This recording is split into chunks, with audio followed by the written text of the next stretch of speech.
Alors, coucou la famille, j'espère que vous allez bien. C'est moi, ça va, alhamdoulilah. Et nous voilà aujourd'hui encore sur cette émission Talent en ligne qui se déroule sur le plateau de Diama TV. Aujourd'hui, nous avons comme invité du jour le slammer Alphonse. Donc aujourd'hui, nous allons le découvrir ensemble. Peut-être on va faire cette émission en pulaar, Inch'Allah. Kono way daway jang sawa alhamdulillah mi jam awa ko sadi mon ko toli ka plateau do are ko adi konta me do welti ko tay ko noti ko men noddi on kon e o émission Talent en ligne wondo fejjude ka plateau Diama TV do ko adi konta o hiwre wonbe ben darde hiwro don joma plateau gido Diama présente don kadi wolon inde monde nan yettore monde on welta franchement ko way men nodditude do franchement jura itto écouteur ji maɗi Alphonse itto écouteur ji maɗi waɗa simple fial mi waɗa écouteur faman tunare ok joni noon yalti voix ma on joni yalti nanen haade yaltade allons ok min kay min mi hiwrike wonɓe ndarude mi hiwrike giɗo Diama e équipe on fou awa haray ɗon wawi présentagol andinon men ko honɓe ko honto hoɗuɗon voilà hara meɗen jenti on bon min ko Alphonse Diama on andi ɗo wayla noddirgol noon ko Alphonse acteur comédien humoriste slammer donc sino e présentade ko hawana ɗon Alphonse slammer humoriste comédien hare ko ɗum ɗon woni inde maɗe an Alphonse no noddirelan Alphonse Sall par ce que ko ɗum ɗon Diama on andi ko ɗum ɗon Diama on andi mais minen meɗen faala andude inde ma nden tigi tigi inde ma nden tigi tigi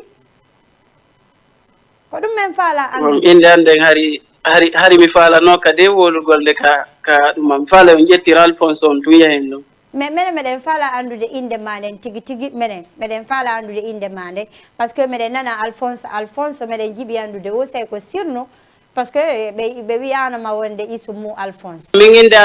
inde anden ko Alphajo Sall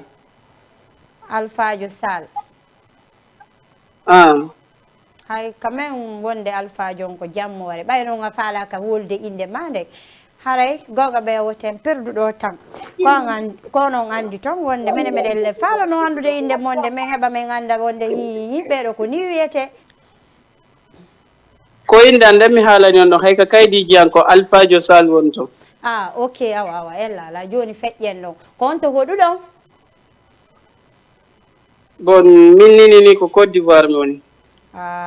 Côte d'Ivoire ok awa Alphonse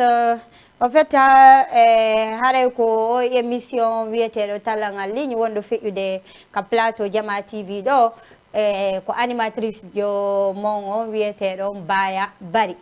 ka TikTok mo andira toon Baya team de Yaya Alima woɓɓe no andirimo Baya l'inspiratrice haray ko on woni waɗande o émission ɗo haray ko min oddiri on ɗo hande Alphonse en fait meɗen nani wonde kon comédien ɓe kon humoriste ɓe en fait ko woni ko addiri on ɗo haare ko min landon ko honɗum wonɗo wadde fi hedditiɓɓen ɗo kadi o andu ko jokkuɗon ko daara say woni ara kon walliteteɓe ma say ko honno ko ɗum waɗi min noddirani on ɗo hande haare Alphonse lam faala andude wonde depuis ko combien de temps fuɗɗiɗa waɗugol o comédie e humour meeɗa wadde an taw habbilan taw comédie humour e ɗuma honno ɗum ɗo slam aɗa waylan wolande ko honɗum woni signification ɗin piiji ɗon tawa tati par ce que ila wola ɗo inde humour comédie ɗuma min mi anda wonde ay sa woni ɗa andi différence ɗi piiji ɗon par ce que lan sikki tum wonde ko piyum gotum noon ka wona piyum gotum kadi wona ɗon waɗugol ɗin piiji ɗon c'est pas donné à n'importe qui ko kami forma ɗon kadi milier kami forma ɗon mi taw formateur joangon hino mari piiji bus donc ko ɗiɗo mi wawno ƴettude e juuɗe makko ko ɗum waɗi ko ɗiɗo moni gollitirde ni mais joni on wolane en ko honɗum woni on slam ɓayɗo wolde ɗo ino wonde ko ɗum ɗo formateur jamo minen ɗo taw min landaki on taw ka concernant fi affaire formateur on ɗo komin landi on taw wonde ko honɗum woni on slam ko honɗum woni on comédie ko honɗum woni humour bon ɗin ɗon tati noon ko piiji ɗi tawata fof no tawa e culture on kono ko piiji ɗi tawata no woni différent sabu nayo goɗɗo confondu comédie e slam ɗuma honno e humour un comédien est à part un humoriste est à part comédien jo c'est vrai no wawi waɗugol piiji tawata ko kanko tun mais plus souvent ko humoriste jo wawata waɗugol ɗum noon ko humoriste jo wawata composude ɗo texte o ara tawa ça va avec la culture tawa conseil no toon o waɗa tawata kadi jama on ndaaray weltora tawa ɓe waaway wonde ɓe waaway moosorde nde ɓe jentoro hara no naatude kadi ko ɓe wona jonneede ko ɗum noon ko humoriste jo waawata waɗugol ɗum noon ka côté comédie ɗa ko jonnowo kadi message mais de façon rigolant hara ndeɗa jonna message on e wonɗa jonnude ɓe sa reenaki même par ce que ɗum no heɓa buy kadi sa renaki même jama on jala ha yeggita message mo falɗa jonnude on ko ɗum woni différence entre humour e comédie ok islam on no wano slam on kadi ko façon de donner un message mais message on no tawata c'est un message bien structuré bien fondé mo tawata kadi sa jonni même no walla hay wona waɗoɓe musique ni par ce que texte slam goto sa ƴetti ɗa wawi composude ɗon musique ɗi wona sappo même somi faami an ɗo wonde depuis ko fuɗɗiɗa o waɗugol slam ɗo taw d' abord waɗi duuɓi jelu slam e on comédie e humour waɗi duuɓi jelu wano comédie e humour on depuis mi fuɗɗi disons waɗi 4 ans 2020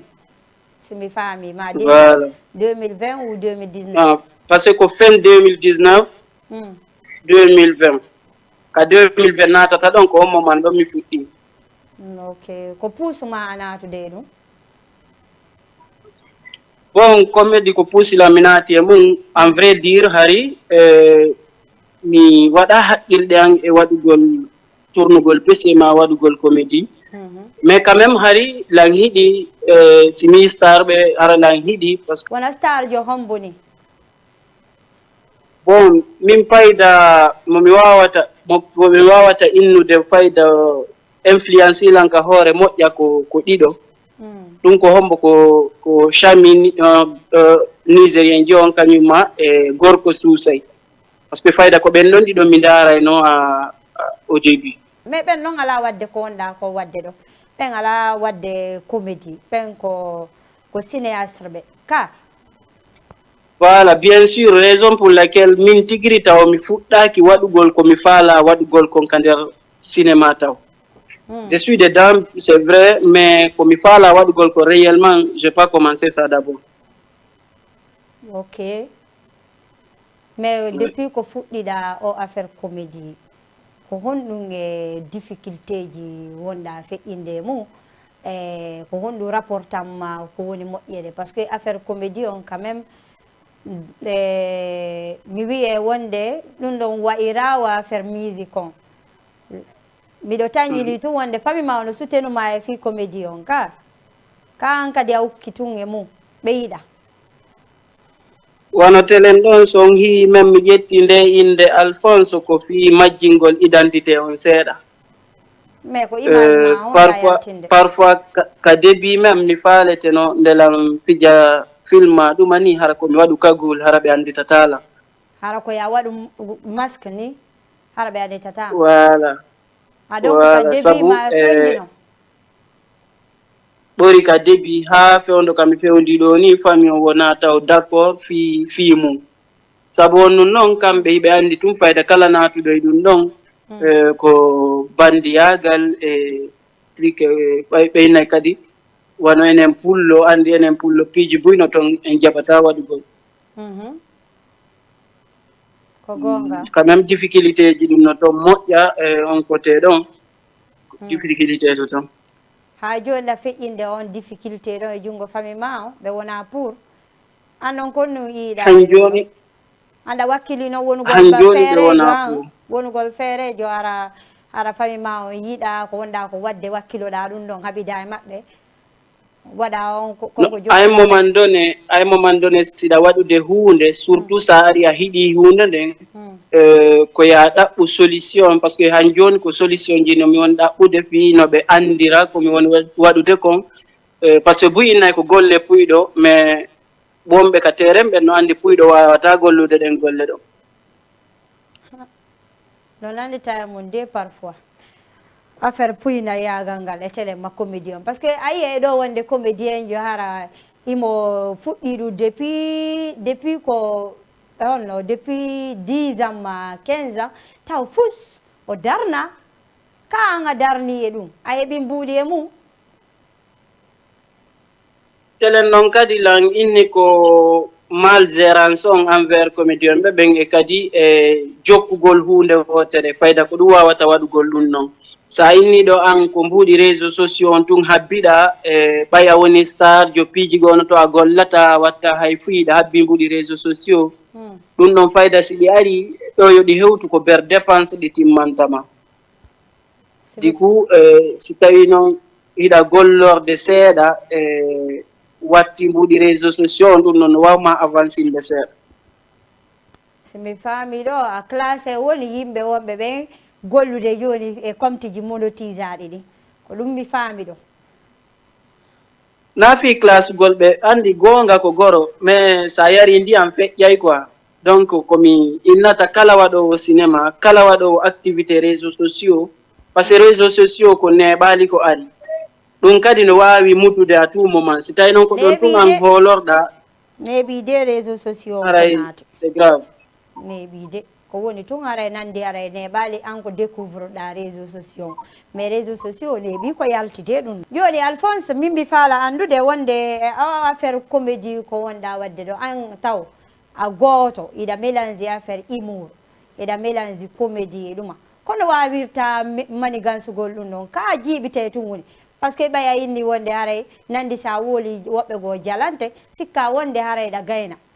wiya wonde a naatu kadi affaire humour naafi wonɗo de donc mi faala andude ko ɗum naaduma taw an e humour faala andude ɗum par ce que comédie on ɗum nono gasa hara ɗa wawi jalnude jama o mais humour on de no wonɗa ni wolide ɗo français on parti ɗon kadi ko feƴƴaka mi haaliɗa e fayda sa hiɗi hunde kala ko hiɗuɗa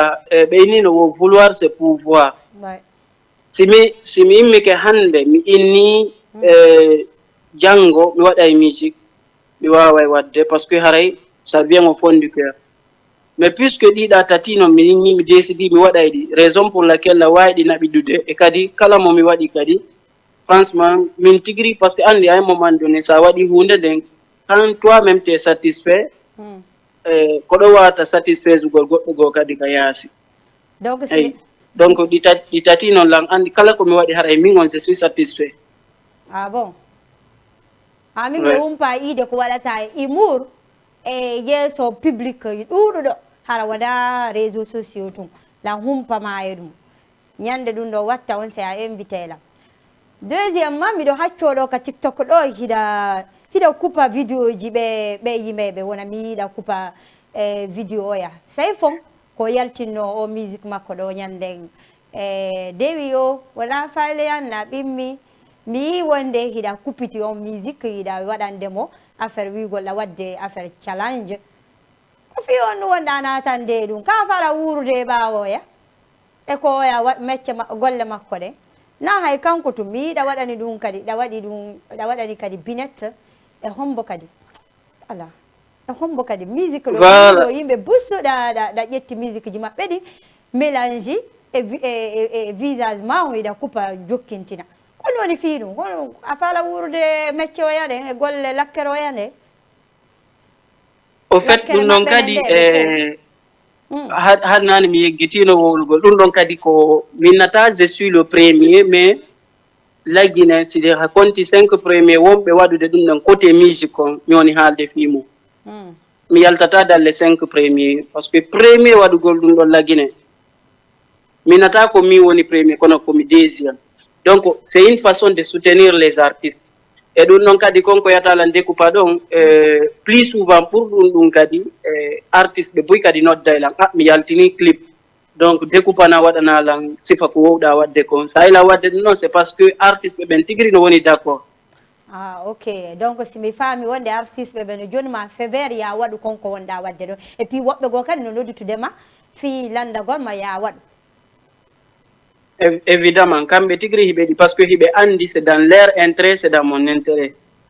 Donc c'est ayno ko intérêt am min tun no gasa harayno mi accino parce que gotto jabata gollugol œuvre ha gayna accita dum non goddo ara découpa dum non hara c'est dans l'intérêt de celui qui a découpé seulement. Et kadi souvent si wadi dum non mi taga artiste jon fi ke yo jama on yaw wawa abonade artiste jon jonna mo force artiste be buyno do hande be tawata o min holli public on hino be do bien sûr wona hon no na situgol na demigrugol be ardem do mais ça y est ka commentaire yay souvent si mi wadali inde artiste jon be lando il s'appelle comment ta ko merka commentaire di mi jabo c'est tel artiste be yaka YouTube maka dum makko be dum ko artiste jombo parce que wona do sayfon wona do binet wona do sayfon na mi halali fi sayfon mi halali fi binat kadi wano sayfon en vrai dire ha hande sayfon no dalla ini découpa nan dum do je le fais en plein volonté parce que lan andi si mi wadi lan suiva jama no darude c'est pour donner la force. Kanko non sayfon o félicite ma fi dum o ari no layki dum bon sayfon je pas remarqué pour ne pas mentir tami fenu et non artiste lagine fop be mi découpani ben artiste lagine fop be mi découpani ben mo mi yali commentaire mun ka vidéo ji anko sayfon donc c'est mi fami hara sayfon no gasara no woni contre konko onda wadde hara we laali mo quoi si mi fami parce que c'est ma dum ware no layka donc mi anda kono kadi mi wata inde mo woni contre sabu honno sayfon c'est quelqu'un qui est un peu fermé parce que ça ndari wano wadano mo publicité bura beauté plus mais beauté plus no way wad goldo 5 vidéo sayfon haray goto yalon trace sayfon ou bien anko no andirda dum donc anko ko beauté plus wonda sivude kadi zodo ne. Non, c'est pas ça. Ko andi golma wano sayfon si be wadali sifa dum don awata be felde à 100%, je sais pas mais anda ko jokki occupation vidéo no publier do parce que andi kadi goddo si to wi seda jama on taga mo partout. Donc parfois da wawi tagede goddum sa watana lila wata inda répondre il faut mais avec le temps peut-être un jour il va voir et il y a réaction ça boumali donc ça boumali sayfon mo nandite mo jokka en dan se maɗum mo wawi no arde say do ko wiɗalan ko ngo gonga wala rewde ka beauté plus wonde mo waɗande publicité ji e hille beauté plus no wakkilani culture guino donc say woni o yaaji o commande ton ara cela signifie que mo wona social wona sociable hare ko ɗum non ko gonga andi woɓɓe no woodi naturellement haraɓe wona trop actif ma dum hara fayda golle den be buri concentré na de mum donc mi wata innugol wona social mi wata inde mo woni social parce que ko non mi wolirta ko en fait non hay si abumali don joni feƴƴen don o wona social c'est tout c'est ma ɗum o areno o laykana on ɗon ɓay joni an a fuɗɗi neɓali ko fuɗɗiɗa wiyete joni wonde are mo wiide wonde a heɓotone e makko ɗon enen ɗon on c'est pas grave mais wonde mo wallude souvent say woni wala wallita ala yewde o laykana on ɗon haray cela signifie wonde o wona social donc ɗon o yi feƴƴen ɗon haray au fait mi daari vidéo ji maɗi ɗinɗi kuppitata ɗon say woni ara artiste ɓe ɓen no tawtuma ibe landade ma déjà ya wada be hare wakkilo courage à toi donc feƴƴen ɗon gonga ɓe nini ko mi renti ko wonde ko c'est à dire ko no wonɗa noon kuppirde ɗum ɗon no welde ɓe au fait no welde ɓe donc ɓe soutenudema e nder mum sa heeɓi e junngo maɓɓe donc ala ko ukkila nder ton c'est bien courage feƴƴen bien sûr ɓe soutenude par ce que sa ndaari kadi a yiya hiɓe partage ude ɓe ara ɓe waɗa commentaire ɓe partage donc ça veut dire que ɓe souteni ok c'est bien alors c'est bien wallidirgol ngol no moƴƴi ko ɗum en fof min wonɗen ɗo aray Alphonse en fait depuis komi iwma wonde iɗa joua humour c'est à dire a convaincalla min moƴƴa moƴƴa en a convaincalla moƴƴa moƴƴa ɓay mi yaali déjà mi yaali waɗi hay vidéo inneteɗo baya ka vidéo ji ma donc du coup a convaincalla yo noon hannde ɗo ko waɗata ɗo ɓay Allah waɗi ko slam e comédie ko ya waɗan en ɗo mo kala e majji acapella jama on d' abord taw nana ɗum ɗon si feƴƴe yeeso ɓe anda ka hombo wonɗo sikaka pular sikaka français honno sikaka pular no ko pulal ngal waɗeten fi honno mi waɗirta pular mi e bilolas ko min waɗi bac 5 fois min heɓali donc si mi waɗi ɗo français mi blessi toon ray moƴƴa ok donc la jentima en fuɗɗoray honnuge mum ko fuɗɗoriɗa o ɓe Allah waɗi a wi ko mecca ma donc hoyta komi choisisanama ko fuɗɗoriɗa o andina men min anda noon wonde hi say ko slam waɗɗa masi ko comédie masi ko humour ko ɗo min nangatama d' accord probléme waɗali min komi pullo Fuuta mi mantore iwdi an hara mi hersirali fiɗugol ta koye ngol leñol jeeya hay goto soodali pullo Fuuta no anditire leppi e puuto jaka ɗum ko naamu ko allahu on tagi en yeɗi en ngari e jawdi wattiɗon faamu ande dow kam min ɓuri mi fini mi tawi komi pullo Fuuta min kam mini saali si arkise senda mi jonna pullo hoolo haraya faɗali komi woni yewdude kon kaka nder ɓernde woni e iwde wona e koyeɗol sakkotaali hiɗe tagore nden mi hiɗa on wona min ko allahu on daali simi yewtu fi pullo Fuuta on mo anda inna e eppa kum pay kum no haali ɓurinmi faalete hattude waɗo hay si tawi ko nguɗiɗi lannaali pullo Fuuta ko neɗɗo moƴƴo wakkiliɗo mi innata ɓantowo leñol mum kene e gunɗo hay si tawi ka hingo hollata ande dow kam min kay ɓoyri hande miɗo fayi ka ɓernde am mi ittitata ka yuɓɓo kimɗi windo pindi ɓanto naamu haalo fi pullo Fuuta on mi haaɓata hay si tawi YouTube Insta TikTok janɗi yoɓata hande ko enen yiya fulɓe Fuuta mi hatta waɗo ɓayti kam mi jonnata ok ɗo haray gonga ɓeɗen jonna wonɓe ɓen en sivude yoɓe waɗu ka commentaire ji say ko comédie waɗɗa masi ko humour masi ko slam waɗanda en ɗo haray ɓe fo maɓɓe yiɓe heɗa ko kamɓe wawata en zisande ɗum ɗon ka commentaire ji ɓe andina en siko slam siko comédie masi ko humour waɗɗa haray ɗa wawi continuide e ko hedditi kon ɗin tatiji ɗon par ce que ɗo mimmi andi d' accord et pas de souci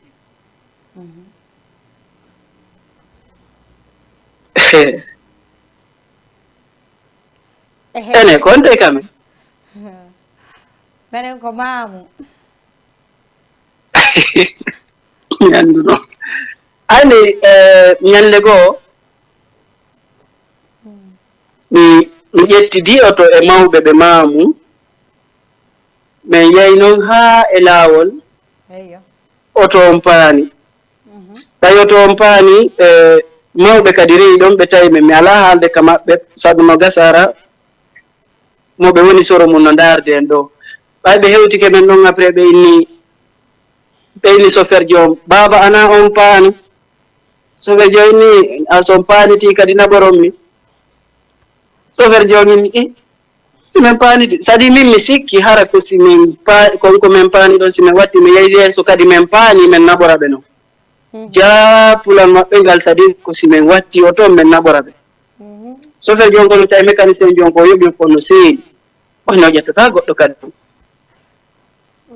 ɓe yaha haa min hewti mawɓe goni ko 60 000 ɓeni hoore am nden tunna 60 000 ɓeni himmi awa baaba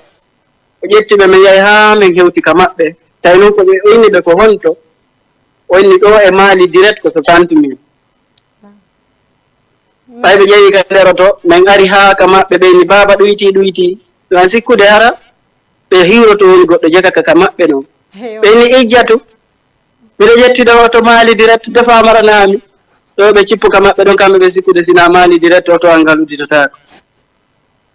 min tappama haa maali ko ɓay min hewti maali centre ɓe cippi tawi kay ko ɓe seppuɓe arta ɓe hewtita ka maɓɓe tawi no ɓori ka ɓe iwi ɗon naɓi ka maɓɓe ɓori ka maɓɓe naɓi maali direct fayda no fota no ɗum ɗo naɓe mamum men koɓe telbile ɓe naɓe mamum ɓe few a faala ɓe yawade en fait aɗani ɗum wo koɓe mamu wona gonga makko ka voilà donc wole ka commentaire ko honɗum o waɗani en ɗo comme acapilla hare ɗo jenta wonɓe men ɓen siwude o sayi ɗo e heddike troisiéme jon ko waɗata ko donc meɗen heeɗima ok ka carte amen ɗo mawɓe no ɗo franchement mawɓe no c'est impeccable le vie il est tellement sévère kamɓe si goɗɗo so taw wujjude ɗo ñande goo noon goɗɗaari ɗo wujji ɓaawo wujji gayni jama jokki mo fof wiwtiri ɓaawo makko dogi ɓe nangi mo noon ɓaɓe nangi mo mawɓe ñini habbe tandanelam mo mawɓe wono hollude jeyal ɓe ƴettilowru ɓe fuɗɗimo beebinde ɓe piimo après commissaire de police on ari après commissaire on ini koridial o henni o wujju o noon gayni men beyi o gayni men baali o gayni men gertoɗe après commissaire ji on nangi mo woni mayi ka kaso o ini commissaire koɗi taw naɓa wona min tu o ko an e hombo o ko men ɗiɗo kono noon complice an no satti hunduko hono o complice an no satti hunduko ha maayi hay so landike mo ɗo inayna kanko après commissaire joni ay haala men ko mbo woni hakkude ni Allah si mi haalani on joni o yedday o ni haaltu woni ko ɓe mawɓe ɗo ɓeni la ilaha illallah woni yigo mi haalanno so haali to o yedday après woni ko solution on pooɗay beebi non mo haa yona si on tigi so wawa innude ko kañum après ɓe nangi mawɓe ɓe pooɗi jaga goɗɗo si maapike o innay mo anndi ko annda ɓe pii mawɓe ɓen haa mawɓe ini ko kañum ƴetti ko annda après commissaire joyi mi meloteɓe wujjuɗo mini taw melotuɓe mawɓe ɗum ɗo ko anndingol on wona mo fottiraɗo ni e hoore laawol wo beebinte ay ɗum ɗo wonani on conseil depuis nde ñande mawɓe no neutralise ok awa hono musidɓe ɓe wonɓe men darde fewɗo sayi ɗo hare on dali ko jonni hen ko histoire ɓe mawɓe ɗo mi anda konto oɗo histude ɗi histoire ji makko fenandeji donc haray ɗo heɗaka commentaire ji wolangol en ko honɗum woni o histoire ko jonni en ɗo ko honnu e ko wi en kon ɗo ko slam ka ko comédie ka ko humour donc hare kaka commentaire ji men faala ide hiɗon jonna men ton réponse on hare min mbaya mbi wolata ɗum kanko kadi Alphonse ɗo mi alamo landade donc ko onon andinta enen e hedditiɓe ɓe andaɓe donc ɗen jenta hare ɗon heɗa au fait Alphonse on senike ɗo e jang au fait ɓay onon ko ɗuma ko humour wonɗo wadde ko comédie wonɗo wadde ko ɗuma kadi honno slam wonno wadde donc hoyta hanko tiiɗinen piji ɗin ɗo fof mi fala andude tun ɗo mari chaine youtube e page facebook ko tawata wonde jama on wawe yewde daara ɗum ɗo jalira no mi jaliri ɗo ni ma ɗum ɓura ni ɓe yaa ɓe weltoyo chaine youtube nam no woodi ah ok la mari chaine youtube inde chaine youtube bon ko Alphonse LGD ok donc mari combien d'abonnés ton youtube ko 1600 mi mari abonné neɓali komi créé youtube moƴƴam ah ok voilà donc ɗuma page facebook non page la mari page facebook la Guinée d'abord ok ka tiktok ko Alphonse LG LGD ok instagram ɗon mari no ko ɗiɗo tati moni gollirde facebook youtube tiktok ah ok awa ella donc haray jama on nani haray ko yo abono ɗon ka chaine maɓɓe youtube Alphonse LZD TikTok bus no andi mo ton be wona ben ami makko yo abono e makko ka TikTok ka page mabbe Facebook ko la Guinée d'abord. Il aime beaucoup la Guinée. Pourquoi la Guinée d'abord? Donc tu aimes beaucoup ton pays, la Guinée. C'est ça? Ouais. Ouais, kala ko wada hay ka TikTok ba ka YouTube ba LZD on ko dum ko signification mo ngono la Guinée d'abord. La Guinée d'abord. Depuis ko fudduda o comédie do a hebi buudi ko tawta wonde wawete nafude no nafude ma au fait da hebude naforeji e mum e o duma slam e duma comédie parce que fayda ko buri kon hella la Guinée kan comédie on fayda ko buri kon yo batasina joni réseaux sociaux jidi no wodi ko tawta wonde comme ti jino monotiza hare ko buri kon fayda o comédie hari ala hebude trop d'intérêt mais ko wonirda ton hella Côte d'Ivoire buudi no hebade harana ka réseaux sociaux hara ko wano prestation jika non ko jokkuda comme mi wi en général ko jokkuda ko harana ka réseaux sociaux quoi en fait harana ka page ji monétisadi ga TikTok parce que ouais ça va pas mal on tigi no hebude berar ki se mo machallah bay langollude à part réseaux sociaux langollude. Ok Dieu merci. En fait mi fala no kadi andugol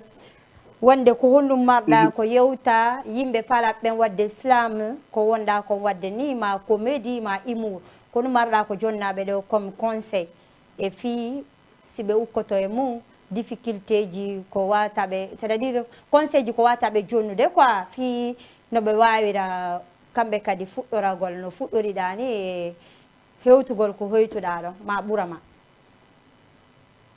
Ok, min conseil ko mi mari ko mi halana be taw première des choses ko adi ko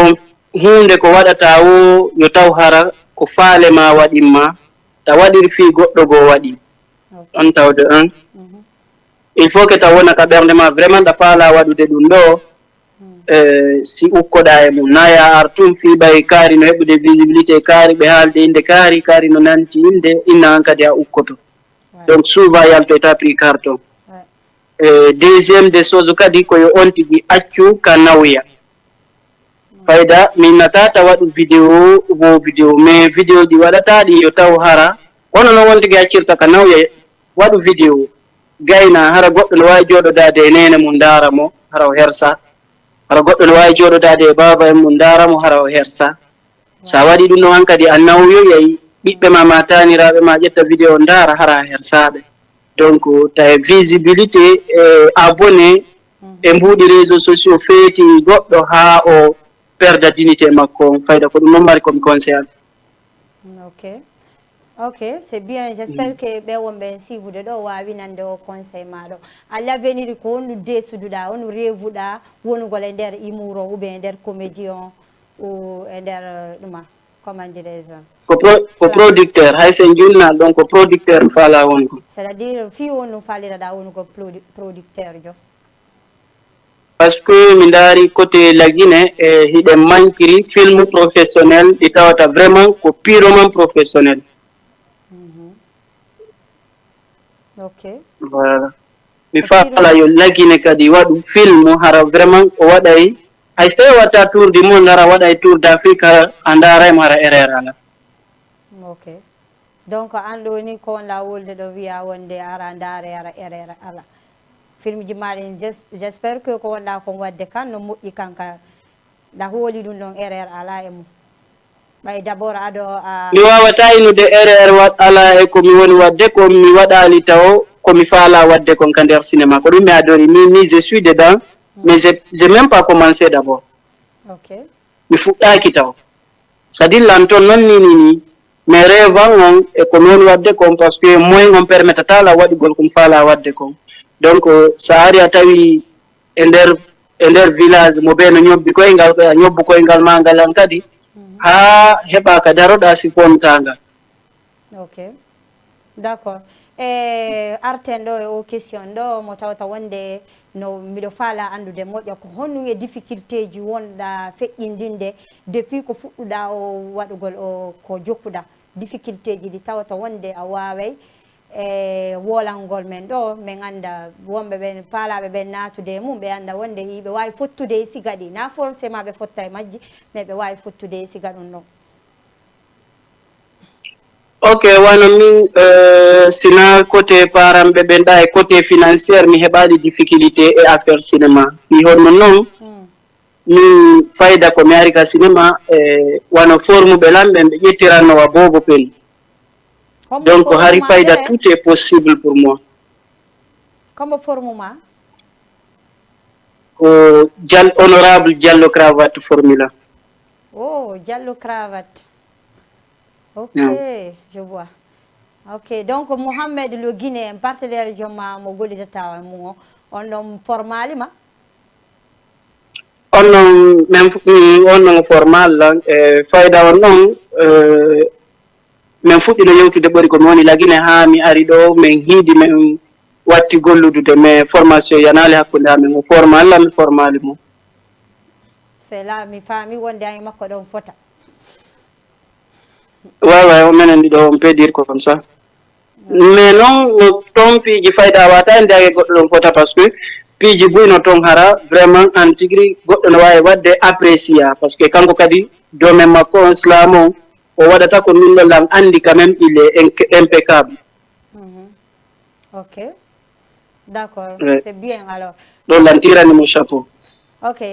Donc komi faala ɗo ko ya geruɗo hiwruɗa flamɓe wonɓe ɓe darde ka émission ɗo